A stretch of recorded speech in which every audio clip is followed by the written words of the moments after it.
नमस्कार, मैं हूं श्रुति मिश्रा और आप सभी दर्शकों का अन्नदाता कार्यक्रम में बहुत बहुत स्वागत करती हूं। हमारे देश का किसान जन का पोषक है, वो श्रम का देवता है, अन्नदाता है और उसमें ही भारत की आत्मा निवास करती है। ऐसे ही किसानों की प्रगति के लिए हम खेती बाड़ी से जुड़ी बहुत सी नई लाभकारी जानकारियां हर रोज सुबह आपके लिए लेकर आते हैं। तो चलिए कार्यक्रम शुरू करने से पहले देखते हैं क्या है आज के अन्नदाता में खास। गाय की गिर नस्ल को पालकर कमाएं अच्छा मुनाफा।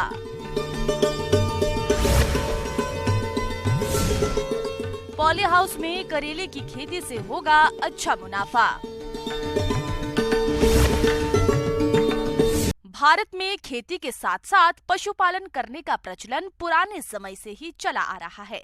खासकर भारत के किसान और यहाँ की ग्रामीण आबादी को देसी गाय पालन करने में काफी दिलचस्पी है। अपने देश में गाय की कई देसी और विदेशी नस्लों का पालन किया जाता है और देसी गायों में आज हम बात कर रहे हैं गाय की गिर नस्ल की। तो आप किस प्रकार से करें गाय की गिर नस्ल का पालन, इस बारे में जानकारी दे रहे हैं श्री कर्ण नरेंद्र कृषि महाविद्यालय जोबनर के प्रोफेसर डॉक्टर महेश दत्त।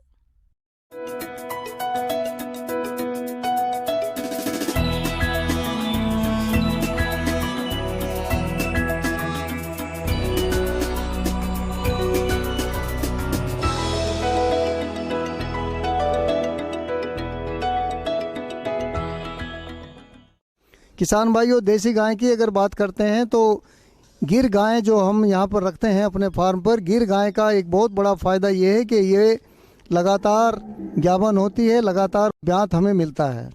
किसान भाइयों, इन देसी गायों की बड़ी विशेषता ये है कि इनका रखरखाव पर खर्चा संकर गायों की तुलना में कम आता है। साथ ही वर्ष भर आपको दूध मिलता रहेगा। साथ ही इस गाय का जो दूध है वो बच्चों के लिए बहुत ही गुणकारी है। दूध में अगर आप बात करें तो A2 मिल्क की श्रेणी में ये दूध आता है। देसी गाय भारत की जो जलवायु है, चाहे वो किसी भी प्रदेश की हम बात करें, चाहे राजस्थान की बात करें, चाहे उत्तर प्रदेश की बात करें, सभी जलवायु में इनकी जो परफॉर्मेंस है, जो इनका प्रदर्शन है, वो बहुत ही अच्छा रहा है।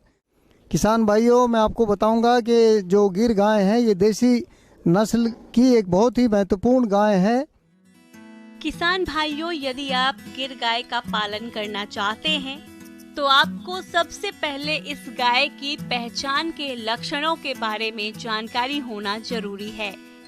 किसान भाइयों, गिर गाय के शरीर का रंग सफेद, गहरे लाल या चॉकलेट भूरे रंग के धब्बे के साथ या कभी कभी चमकदार लाल रंग में भी होता है। इस गाय का शरीर मध्य से लेकर बड़े आकार तक पाया जाता है।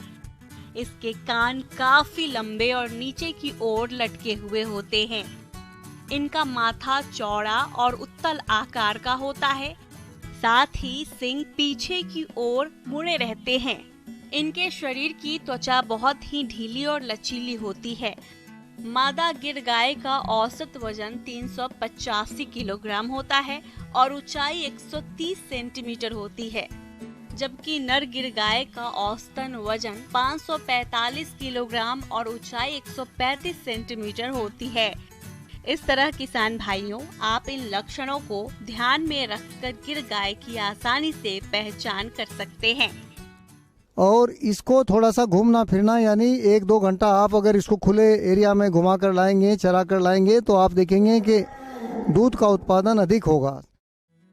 किसान भाइयों, अगर आप गिर गाय के लिए आहार मिश्रण तैयार करते हैं तो 100 किलोग्राम आहार मिश्रण तैयार करने के लिए आपको 40 किलोग्राम गेहूं व मक्का का दलिया, 25 किलो चना और मूंग की चूरी, 10 किलो बिनोला की खली, 22 किलो सोयाबीन की चूरी और 1 किलो नमक और 2 किलो खनिज मिश्रण को आपस में मिलाकर आहार तैयार कर ले। इसके बाद जीवन निर्वाह के लिए इस आहार मिश्रण की 1 से 1.5 किलोग्राम मात्रा को प्रतिदिन दे। दूध देने वाली गाय को अलग से 400 ग्राम बाटा प्रति लीटर के साथ देना होता है। किसान भाइयों, पशुओं को बाहर चराने से भी उनसे बेहतर दूध का उत्पादन मिल जाता है। साथ ही हरा चारा खाने के बाद आप देखेंगे कि जो आप उस पर बाँट पर यानी जो कंसनट्रेट मिक्सचर आप देते हैं, दाना आप देते हैं, उस पर कुछ मात्रा आप कम कर सकते हैं, क्योंकि हरा चारे में सभी जो लवण हैं, जो विटामिन हैं, वो उससे मिल जाएंगे।